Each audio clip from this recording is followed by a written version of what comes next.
Les internautes de la Teranga.info, voici le top info du 8 mai 2021.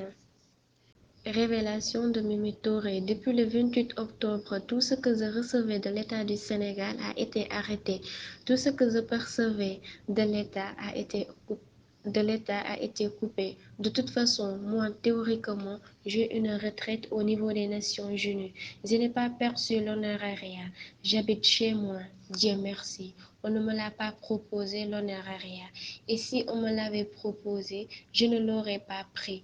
Et au moment venu, je percevais ma retraite des Nations Unies et ma petite retraite au Sénégal.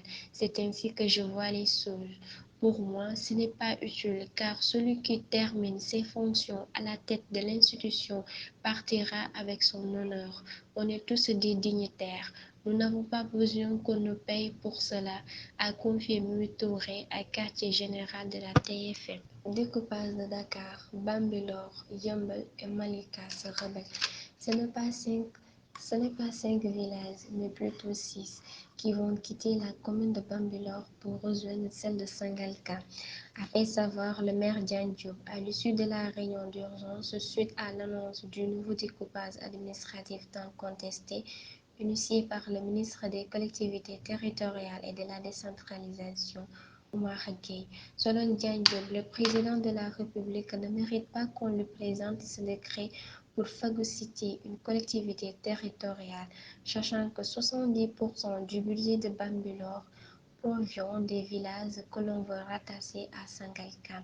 Pour manifester leur désaccord avec ce nouveau projet de redécoupage de la commune de Bambilor, les jeunes ont brûlé des pneus, bloqué la circulation, arboré des brassards rouges. Les populations de Bambilor se disent plus que jamais déterminées à faire face à ce projet et aux manœuvres du ministre Oumar Gueye. Ainsi, il a été déclaré persona non grata à Bambilor.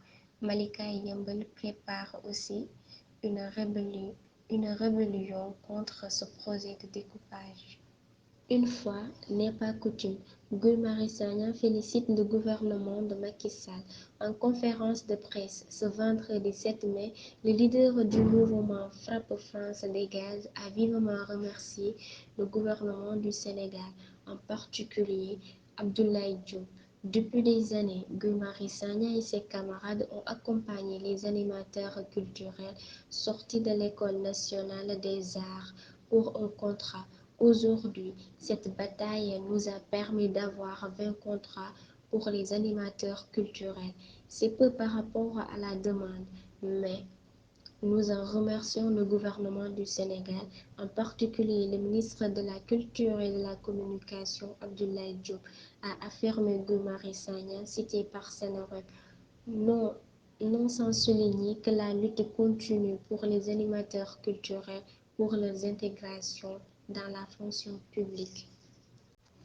Neymar prolonge ce samedi son contrat avec le PSG jusqu'en 2026. Arrivé en 2017 à Paris, la star brésilienne prolongera ce samedi son contrat de 4 ans. Neymar sera lié au PSG jusqu'en 2026.